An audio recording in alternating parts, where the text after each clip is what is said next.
आदरणीय मुख्य अतिथि, प्राचार्यगण, मेरे शिक्षक साथियों एवं प्यारे बच्चों, आज हमारा देश राष्ट्रीय खेल दिवस मना रहा है। जैसा कि हम सब जानते हैं कि ये खेल दिवस हमारे पूर्व हॉकी चैंपियन मेजर ध्यानचंद जी की स्मृति में मनाया जाता है।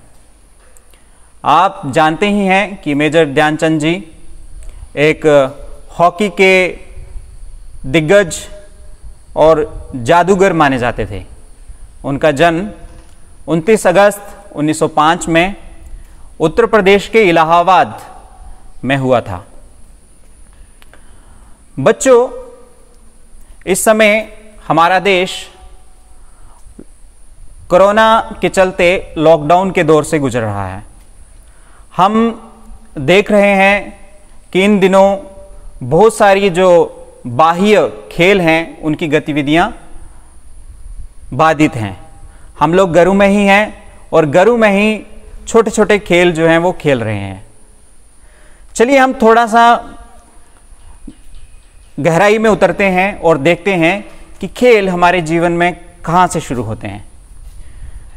आप इस प्राकृतिक आबो हवा में देखते हैं, छोटे से जीव से लेकर के बड़े वृद्ध पुरुष तक, मानव तक, जीव तक, सब लोग खेल जो है वो आते जाते खेलते रहते हैं।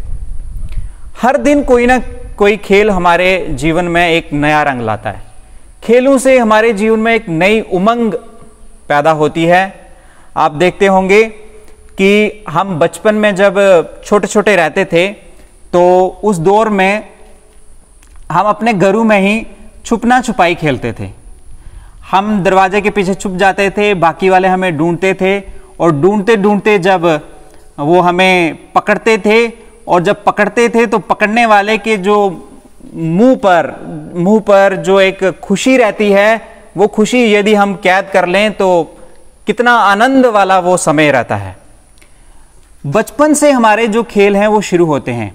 मैं विज्ञान की गहराई में नहीं उतरूंगा। मेरे ख्याल से यदि इस पर शोध किया जाए तो बच्चा अपने गर्भ में भी खेलता हुआ पाया जाएगा।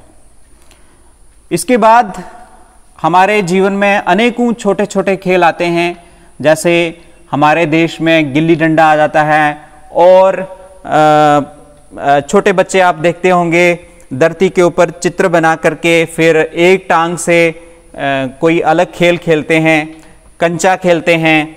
इस तरह से अनेकों खेल जो हैं हम बचपन से ही सीखते आते हैं।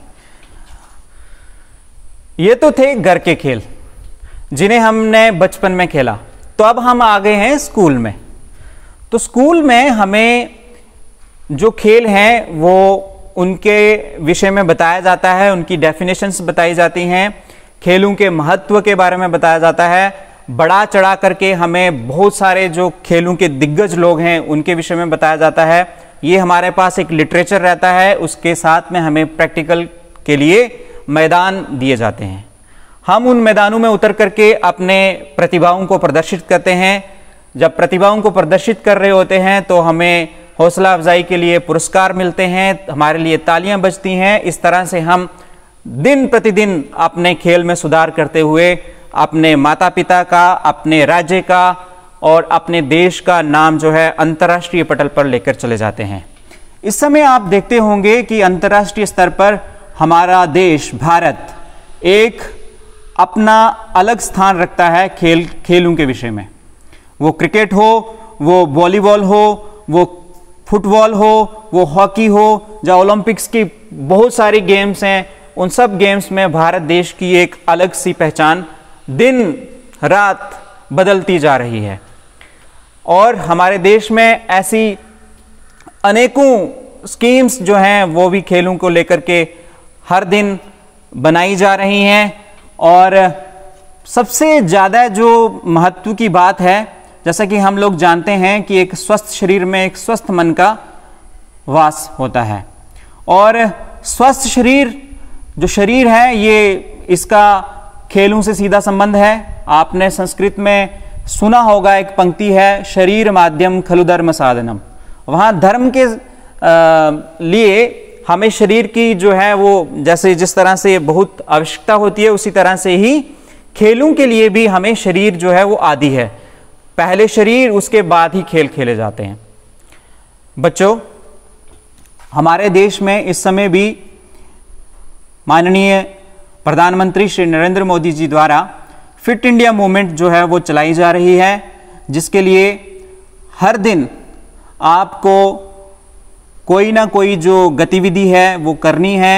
ये गतिविधियां 2 अक्टूबर तक जारी हैं और इन गतिविधियों में आप भाग ले रहे हैं। इसी प्रकार से आप भाग लेते रहें और कभी निराश मत होएं कि अभी हम घर में हैं तो कैसे खेल पाएंगे। खेलने के लिए आप इन दिनों ज़्यादा से ज़्यादा कोशिश करें, लिटरेचर पढ़ें खेलों का। ज़्यादा से ज़्यादा लिटरेचर पढ़ने के बाद जब आप 1 महीने 2 महीने बाद खेल के मैदान में उतरें और संपूर्ण जानकारियां आपके पास हों तो बहुत आनंद का माहौल होगा। और हमें उम्मीद है कि आप भी इस तरह से आगे बढ़ेंगे जिस प्रकार से मेजर ध्यानचंद जी या हमारे देश के और दिग्गज जो खिलाड़ी हैं वो देश को आगे लेकर पहुंचे हैं। तो इन्हीं सब बातों से मैं अपनी वाणी को विराम देते हुए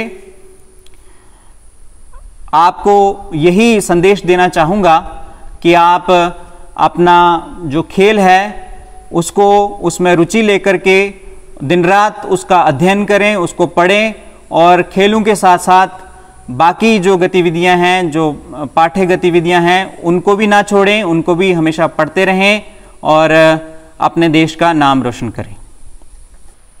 अब मैं हमारे विद्यालय के प्रशिक्षित स्नातक शिक्षक श्री सतीश कुमार जी को मंच पे आमंत्रित करना चाहूँगा कि वे मंच पे आएं और आपको खेलों के लाभ और खेलों के विषय में और प्रकाश डालें।